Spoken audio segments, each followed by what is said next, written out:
And what you're seeing in front of you is the beach of Cartagena, Colombia, which is located on the Caribbean and is one of the most beautiful cities I have ever seen in my life. There are many small, maybe even tiny islands surrounding or in the just off the coast of Cartagena. And what you're looking at here is one of the beaches located pretty much near the downtown part of Cartagena. There's quite an economy built up around the beach. Every kind of food you could imagine is available on the beach. And the water is bath water warm. We didn't have any way of taking the temperature, but it couldn't have been much less than 70 degrees, maybe 75, and very refreshing. You're taking a little bit of a tour here along the coast, and you can get a little bit of a sense of what all is going on. But it is basically paradise. The average temperature in the city of Cartagena is 30 degrees Celsius, 86 Fahrenheit. That is an average yearly temperature, 30 degrees Celsius, 86 Fahrenheit. The city itself of Cartagena is home to about a little over 1 million people, and more than that if you add the surrounding areas. It is one of the biggest cities, I think the 5th biggest city in Colombia itself. It has a very, very long history that we will get into on this in this video. A few of the more amazing elements of Cartagena's history, but basically here is a big part of it. It is a fort, and I'm going to put the name and some links for this in the description for the video. But this is a fort constructed by the Spanish in the 1600s, and it was added on to in the 18th century. This is a map of the fort.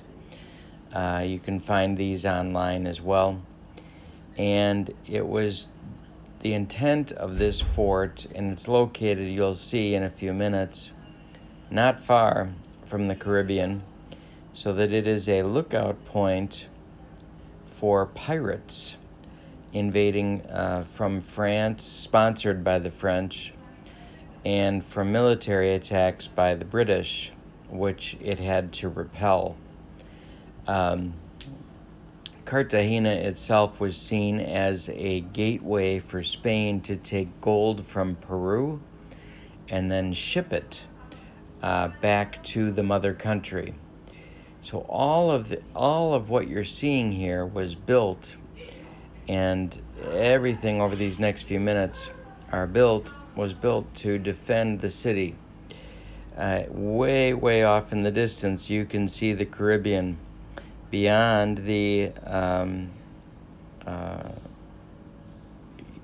skyscrapers that line the downtown right now, you can get a sense of the rock and a little bit of brick, but not too much, that was built to create this incredible fort.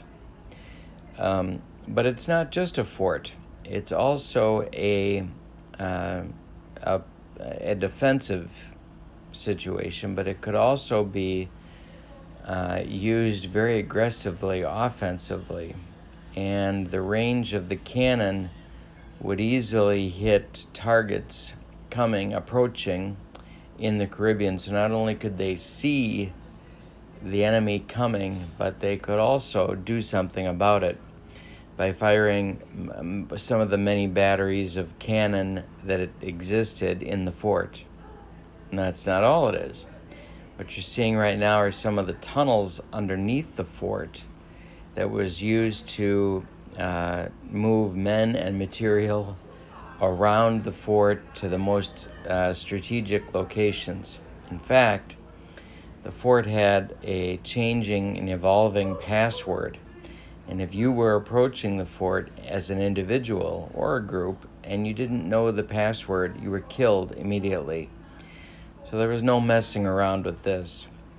You're looking at downtown Cartagena as it looks today, of course. The city goes back 6,000 years in one form or another. 6,000 years. And, of course, the Colombians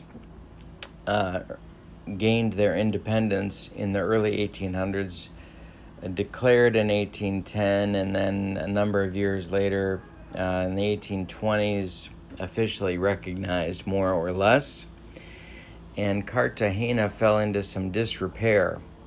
However, in recent times, in the 1900s, the city became a priority for, and now you're looking at part of the fort, the back side of the fort. You can see some of the locations for the cannon emplacements. So Cartagena fell into some disrepair, but became a rebuilt with the aid of a railroad that was sponsored by the federal government. Here's another one of the tunnels. We'll take a walk through here. This is a tourist destination, as you can see, and there's different hiding spots in the tunnels so that you can get a sense of what this was like. So this was a place to hide people and hide different types of equipment, and to be able to move an army very quickly from one end of the fort to the other. So Cartagena has rebuilt and re-emerged as quite an international city. If you are English speaking, you would find yourself at home here. You do not need to know Spanish to be able to get around Cartagena.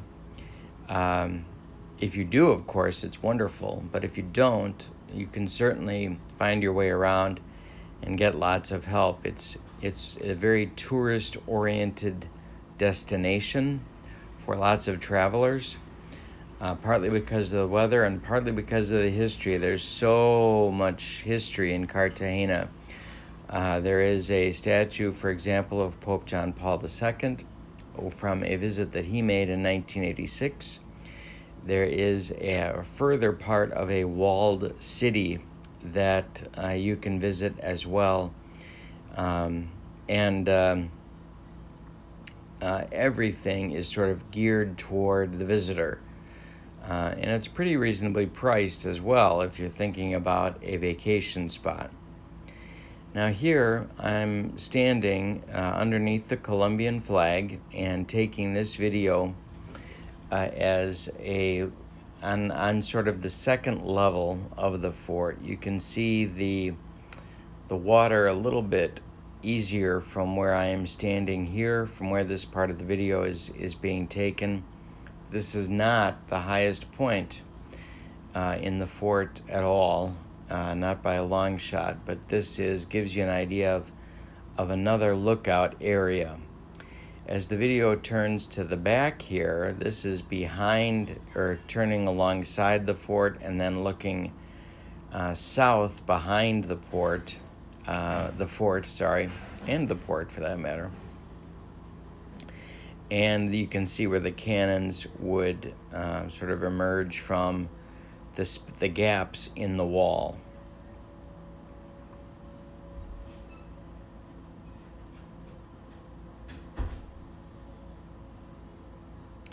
Looking down here gives you an idea of how many feet in the air or meters in the air that we actually are at this point.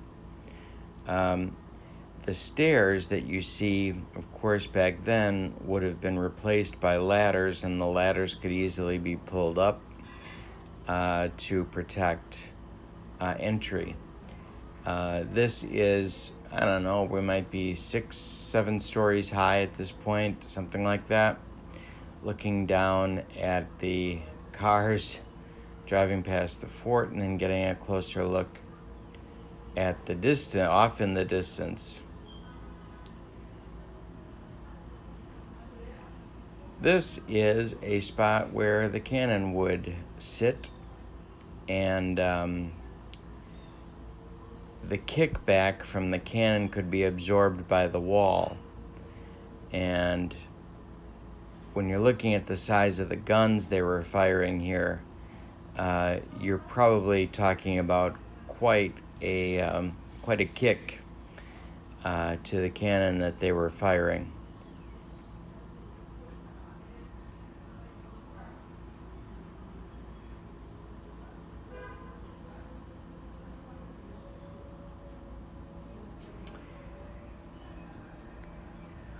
The remarkable thing to me is how well preserved this stone really is.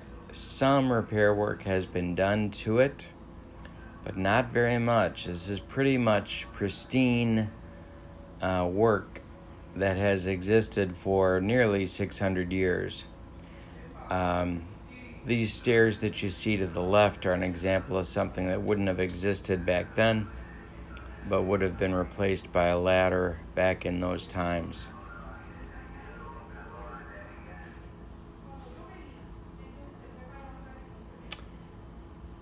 The beach that you saw is sort of located to the right of the skyscrapers, and then behind the skyscrapers that you see to your left, and then would extend to these skyscrapers on the right. It's a lengthy beach. Not a terribly wide beach in the point that we were at, but very, very long. And subject to the tides coming in. So in the afternoon, those waves get pretty strong as you're wading or swimming in the water. You can definitely feel the tides start to move in.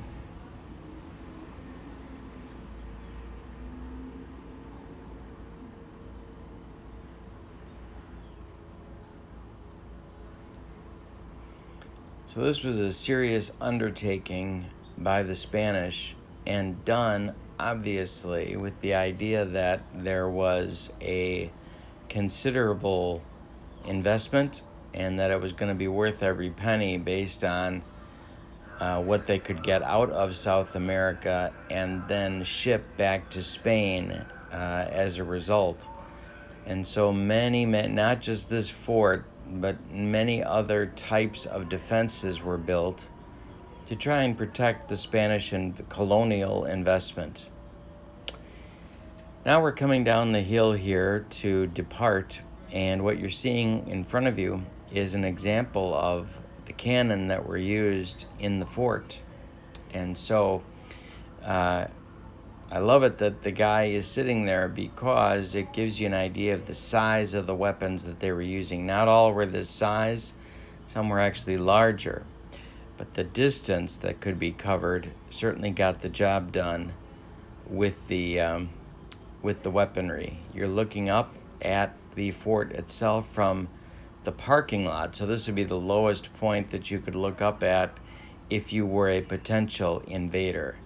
A stunning, very hot day, but a stunning view of Cartagena. I'll put some links in the video description. Thanks for joining me. I'll be back with more from Colombia very, very soon.